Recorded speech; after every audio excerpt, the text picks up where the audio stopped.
మీకోసం మీ ప్రశ్నల్ని నేను వాళ్ళపై సంధిస్తాను. వాళ్ళు ఏం సమాధానం చెప్తారో చూద్దాం. సో ముందుగా ముగ్గురికి welcome to the relax and ఈ స్టేజ్ మొత్తం మీది చూద్దాం మీరు ఎటువంటి సమాధానాలు చెప్తారు. సో ఫస్ట్లీ ముగ్గురికి కూడా బై ఎలక్షన్ మ్యాండేట్ అయింది. బై ఎలక్షన్లో 3 పార్టీలు చాలా రణరంగంగా రాజకీయాన్ని మార్చేశాయి. మీరు ఎంత మెజార్టీతో గెలుస్తారని అనుకుంటున్నారు? What is your number? ముందుగా కాంగ్రెస్ నుంచి చరణ్ గారు ఎంత మెజార్టీతో గెలవచ్చు అనుకుంటున్నారు? What is your number? 50,000కు తక్కువ కాకుండా కాంగ్రెస్ పార్టీ జూబ్లీస్ ఎలక్షన్లో గెలవబోతూ ఉంది. బీఆర్ఎస్ పార్టీ సెకండ్ ఉండబోతూ ఉంది. భారతీయ జనతా పార్టీ థర్డ్ ఉండబోతూ ఉంది. 3 పార్టీల పోటీ జరగబోతోంది. ఆ పోటీలో ఖచ్చితంగా కాంగ్రెస్ పార్టీ 50,000 మెజార్టీ తక్కువ కాకుండా గెలవబోతా ఉంది. వాసుదేవరెడ్డి గారు మీరు వారు ఏమంటున్నారంటే 50,000తో గెలుస్తాం, సెకండ్ ప్లేస్ బీఆర్ఎస్ అని అంటున్నారు కౌశిక్ గారు. నువ్వు ఎట్లా డిసైడ్ చేస్తావు సెకండ్ ప్లేస్ మాదని? నేను చెప్తా ఉన్నాను, ఇలా సెకండ్ ప్లేస్ కోసం మీరు తాపత్రయపడుతుంది కాంగ్రెస్ పార్టీ అభ్యర్థి. మొదటి ప్లేస్లో ఉండేది బీఆర్ఎస్ పార్టీ అభ్యర్థి సునీత గారు, గెలిచేది బీఆర్ఎస్ పార్టీ. అక్కడ 100కు 100% గెలుస్తూ ఉన్నది. దానికి చాలా కారణాలు ఉన్నాయి. ఇవాళ ఎంత మెజార్టీ ఎక్స్పెక్ట్ చేస్తున్నారు? డెఫినెట్లీగా 50 పైనే ఉంటాయండి మా మెజార్టీ. ఎందుకంటే మీరు ఒక్కసారి ఆలోచన చేయండి, గతంలో అసెంబ్లీ ఎన్నికలు జరిగినప్పుడు ఒక్క సీటు కూడా కాంగ్రెస్ పార్టీకి వెళ్ళలేదు. ఇక్కడ చుట్టుపక్కల ఎక్కడ కూడా హైదరాబాద్. మాట్లాడదాం. బీజేపీ నుంచి మీరు ఎంత ఎక్స్పెక్ట్ చేస్తున్నారు? ఎలక్షన్ పెట్టిందే ప్రజల యొక్క తీర్పును కోరడానికి.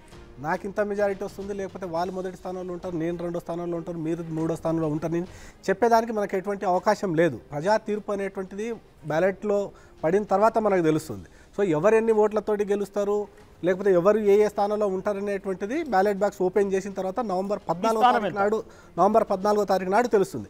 భారతీయ జనతా పార్టీగా మాకున్నటువంటి నమ్మకం, ప్రజల్లో మాకున్నటువంటి స్పందనను చూసిన తర్వాత మేము 100కి 100% గెలిచేటువంటి అవకాశం ఉందనేటువంటి అంచనాలు మాకున్నాయి.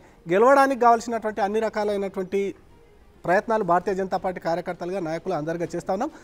నేను మెజారిటీ ఇంత అంత అని చెప్పలేను, కానీ భారతీయ జనతా పార్టీ మాత్రం 100కి 100% జూబ్లీ హిల్స్ పైన భారతీయ జనతా పార్టీ జెండాని ఎగరవేయబోతుంది. రైట్, నేను ప్రశ్నలతో సిద్ధంగా ఉన్నాను. సో మీ ప్రతిని రిప్రజెంట్ చేస్తూ జూబ్లీ హిల్స్ నియోజకవర్గం నుంచి మీ పార్టీల పంత ఏంటో చెప్పండి. ముందుగా జూబ్లీ హిల్స్ నియోజకవర్గంలో 6 డివిజన్లు ఉన్నాయి. 3 డివిజన్లు ఏమో ధనికులు, 3 డివిజన్లు అతి బీద వర్గాలు ఉన్నాయి. సో మీ డ్రైనేజీ సిస్టమ్ గురించి బస్తీల్లో, ఆ తర్వాత చెత్త కుండీల క్లీన్ అనేటువంటి అంశాలపైన పబ్లిక్ పెద్ద ఎత్తున వాయిస్ రేజ్ చేస్తున్నారు. 10 ఏళ్ళు కేంద్రంలో అధికారం ఉంది బీజేపీ, 10 ఏళ్ళు రాష్ట్రంలో అధికారం ఉంది బీఆర్ఎస్, 2 ఏళ్ల పాటుగా కాంగ్రెస్ ఉంది. మీ వర్షన్స్ ఏంటి? ముందుగా చరణ్ గారు ఏం చెప్తారు? ప్రధానంగా జూబ్లీస్ ఎలక్షన్లో 7 డివిజన్లు, 6 కాదు 7 ఉన్నాయి. అందులో 2 కాంగ్రెస్, 2 ఎంఐఎం, 2 బీఆర్ఎస్ పార్టీ ఉన్నది. ప్రధానంగా కాంగ్రెస్ పార్టీ సంబంధించి 2 సంవత్సరాల కాలంలో కాంగ్రెస్ పార్టీ అధికారంలోకి వచ్చిన తర్వాత జూబ్లీకి సంబంధించినటువంటి ఏదైతే జిహెచ్ఎంసీలో ఉన్నటువంటి గతంలో పెండింగ్ ఉన్నటువంటి సమస్యలను పరిష్కరించే ప్రయత్నంలో కాంగ్రెస్ పార్టీ ముందుకు పోతా ఉంది. ఇప్పటికీ 200 కోట్ల రూపాయలకు సంబంధించిన వర్కులన్నీ కూడా జూబ్లీస్లో జరుగుతూ ఉన్నాయి. ప్రధానంగా కాంగ్రెస్ పార్టీ అధికారంలోకి వచ్చిన తర్వాత జిహెచ్ఎంసీలో ఉన్నటువంటి ఏదైతే ప్రధానంగా ఉన్నటువంటి సమస్యలను కూడా పరిష్కరించే ప్రయత్నంలో ప్రభుత్వం ముందుకు పోతా ఉంది. త్వరితగతిన సమస్యలు పరిష్కరించే ప్రయత్నం, అదే కాకుండా కాంగ్రెస్ పార్టీ సంబంధించినటువంటి అధికారులకు వచ్చిన ప్రధానంగా ఉన్నటువంటి రేషన్ కార్డుల సమస్య కావచ్చు, అదే కాకుండా సన్న బియ్యానికి సంబంధించి కావచ్చు, అదే కాకుండా అక్కడ ప్రధానంగా ఉన్నటువంటి బెల్ట్ షాప్ సమస్యలు కూడా పరిశీలించే ప్రయత్నంలో ప్రభుత్వం ముందుకు పోతా ఉంది. రైట్, వాసుదేవరెడ్డి గారు మీరేం చెప్తారు? 10 ఏళ్ళు అధికారంలో ఉన్నారు. అధికారంలో ఉన్న ఇంకా బస్తీల్లో చెత్త కుండీలు కనిపిస్తున్నాయి. మీ ప్రచార తీరుతెన్నుల్లో అభ్యర్థులు వెళ్ళి ప్రచారం చేస్తుంటే డ్రైనేజీలు ఉప్పొంగుతున్నాయి. ఇప్పుడు మీ ప్రియారిటీ ఏంటి? ఏం చెప్తారు? మనోజ్ గారు, ఇప్పుడు మీరు చెప్పినట్టు చెత్త కుండీలు కనబడుతున్నాయి, డ్రైనేజీలు పొంగి పొల్లుతున్నాయి అంటే కారణం కాంగ్రెస్ పార్టీ. గత 2 సంవత్సరాలు దాదాపుగా వచ్చింది వారు అధికారంలోకి వచ్చి. ఈ 2 సంవత్సరాల నుంచి వెళ్ళి స్పష్టంగా కనిపిస్తున్నది. నేను స్వయంగా జూబ్లీ హిల్స్ నియోజకవర్గం బై ఎలక్షన్లో యూసుఫ్ కూడా డివిజన్లో తిరుగుతూ ఉన్నాను. ఇవాళ వీరు చేసిన వ్యవహార శైలికి మొత్తం కూడా స్థానికులు అంతా కూడా చాలా కోపోద్రికులై ఉన్నారు ఇవాళ కాంగ్రెస్ పార్టీ మీద.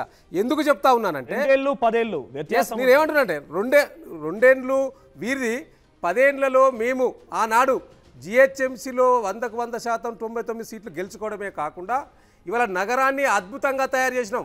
మా నాయకుడు అప్పటి మున్సిపల్ శాఖ, ఐటీ శాఖ మంత్రి కేటీఆర్ గారు 42 ఫ్లైఓవర్స్ కట్టించిండ్రు, అండర్ పాస్లు నిర్మాణం చేసినాం, బ్రహ్మాండంగా ఎస్టీపీలు నిర్మాణం చేసినాం ఇక్కడ హైదరాబాద్లో మురుగునీరు ఉండకుండా. సో కాబట్టి ఇలా జూబ్లీ హిల్స్ నియోజకవర్గంలో ఒకసారి మనం కనుక పోయి చూస్తే, మీ ప్రభుత్వంలో పడవలేసుకొని తిరిగారు హైదరాబాద్లో. తప్పండి, మా ప్రభుత్వంలో పడవడేసేం కాదు.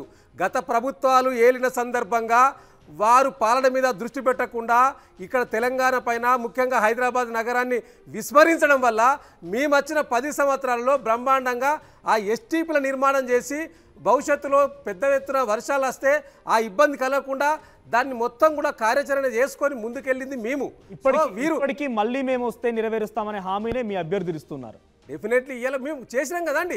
హైదరాబాద్ నగరాన్ని అద్భుతంగా తయారు చేసినాం కాబట్టే మాకు ఈ హైదరాబాద్ చుట్టుపక్కల రంగారెడ్డి హైదరాబాద్లో బ్రహ్మాండమైన మెజార్టీ ఇచ్చి మా స్థానాన్ని గెలిపించారు. ఒక్క స్థానం కూడా గెలవలేదు కదా కాంగ్రెస్.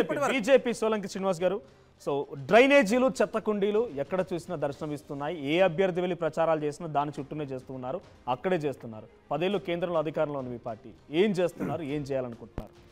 నిజంగా కూడా ఆ పేరుకు జూబ్లీ హిల్స్ అనగానే మనకు అజంప్షన్ ఏముంటుందంటే అక్కడంతా ధనవంతులు ఉండేటువంటి ప్రాంతం, అక్కడంతా కూడా సుందరమైనటువంటి రోడ్లు ఉంటాయి, లేకపోతే చాలా మంచి భవనాలు ఉంటాయి, భవంతులు ఉంటాయి అనేటువంటి ఒక భ్రాంతి, ఒక భ్రమలో మనం ఉంటాం.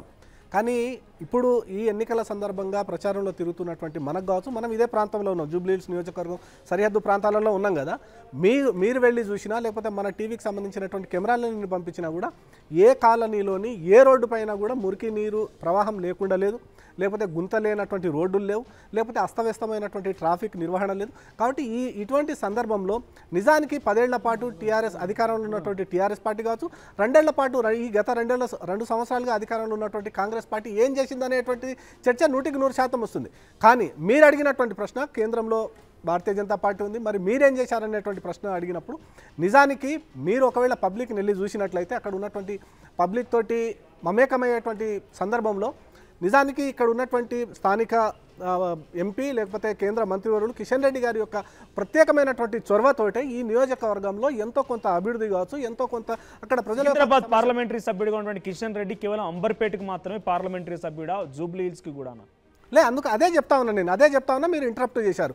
కేవలం కిషన్ రెడ్డి గారి యొక్క చొరవ వల్లనే ఎంతో కొంత అభివృద్ధి, ఎంతో కొంత అక్కడ పరిష్కారం జరుగుతూ ఉన్నటువంటిది అనేటువంటిది నేను చెప్తా ఉన్నాను. కేంద్ర నిధులు ఏమొచ్చాయి జూబ్లీ హిల్స్? కేంద్ర ప్రభుత్వము జూబ్లీ హిల్స్ నియోజకవర్గాన్ని ఇచ్చినటువంటి నిధులు ఏమిచ్చాయనేటువంటిది లెక్కలతో సహా మొన్ననే కిషన్ రెడ్డి గారు ఒక పవర్ పాయింట్ ప్రజెంటేషన్ పెట్టి మొత్తం లోక్సభ నియోజకవర్గ పరిధిలోను మరీ ముఖ్యంగా జూబ్లీ హిల్స్ నియోజకవర్గ పరిధిలో ఏం చేశామనేటువంటి విషయాలని చెప్పారు. మీలాంటి జర్నలిస్టులను అందరినీ కూడా పిలిపించి అక్కడ ఒక పవర్ పాయింట్ ప్రజెంటేషన్ ఇచ్చినాం.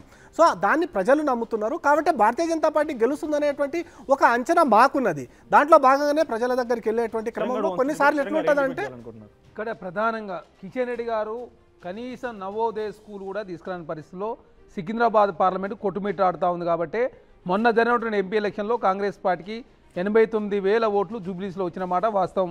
కంటోన్మెంట్లో బై ఎలక్షన్లో కాంగ్రెస్ పార్టీ గెలిచింది.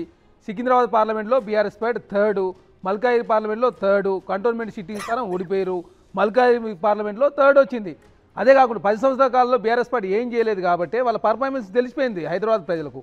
అదే కాకుండా ఆనాడు మెట్రో భారతదేశంలో 2వ స్థానం ఉండే హైదరాబాద్, ఈరోజు మెట్రో భారతదేశంలో 9వ స్థానం. దానికి కారణం బీఆర్ఎస్ పార్టీ మూలంగా 3,000 కోట్ల రూపాయలు కరోనా టైంలో నష్టం జరిగితే 900 కోట్ల రూపాయలు మాత్రం ఇవ్వడంతో ఎల్ఎన్టీ నష్టాలపై ఏకంగా రోడ్డు రవాణా సంస్థ నుంచి ఎల్ఎన్టీ సంస్థ వెళ్ళిపోయిన మాట వాస్తవం. కాబట్టి హైదరాబాద్కు బీఆర్ఎస్ పార్టీ చేసింది శూన్యం.